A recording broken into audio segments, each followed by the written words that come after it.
When Asiwaju Bola Ahmed Tinubu became the governor of Lagos State in 1999, there was only one ambulance in the service of the Lagos State government.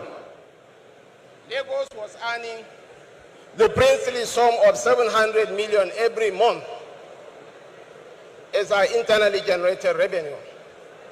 Now Lagos is earning 51 billion naira every month as its internally generated revenue.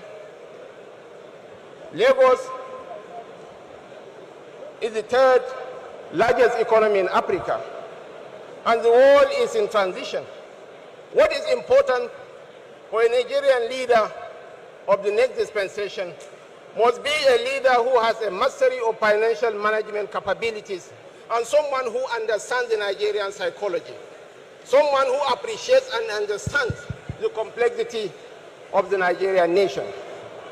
Here, you have a city boy who has transformed Lagos into a home for all. My brother seated here, he calls Lagos home, not Auka. Asiwaju Bola Ahmed Tinubu has established an excellent track record of performance. He has mentored men and women who are excelling in different fields of human endeavor. And the world is changing. And the trajectory of global growth is facing Africa, and Nigeria will make or mar that transition. And as Chinua Achebe said, the problem of Nigeria is purely and essentially that of leadership. Once we get the leadership question right, everything will fall into place. In this age, when others are talking of artificial intelligence, when others are talking of nanotechnology or biotechnology, we need a leader who has the skill set, who has the understanding of the global economy to shepherd us in this age.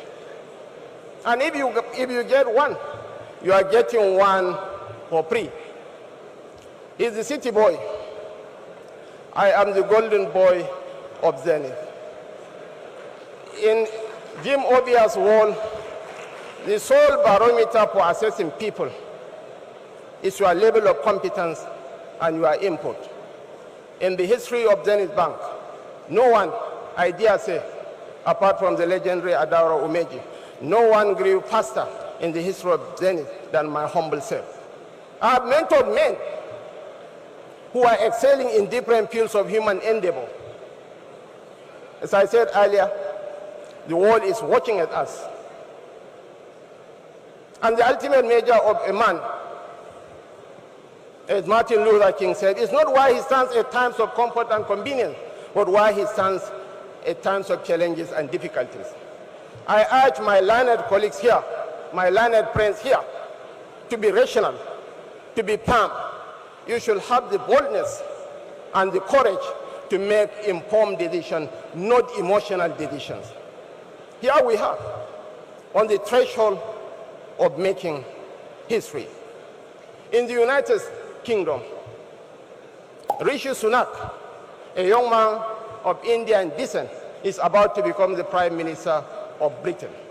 I urge you all to align yourself with the aspirations of the APC candidate, fundamentally because of his competence. He has an established track record of performance. Lagos is now a tourist destination of choice in the West African sub-region. Lagos produces 75% of the bird collections in this country. Lagos has the bosom, has the generosity of spirit to embrace all. And we are going to recreate the Lagos experience all over the country.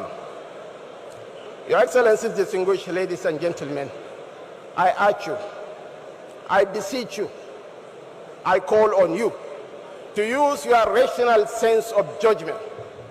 Make informed judgment on who you are going to vote for in the next dispensation.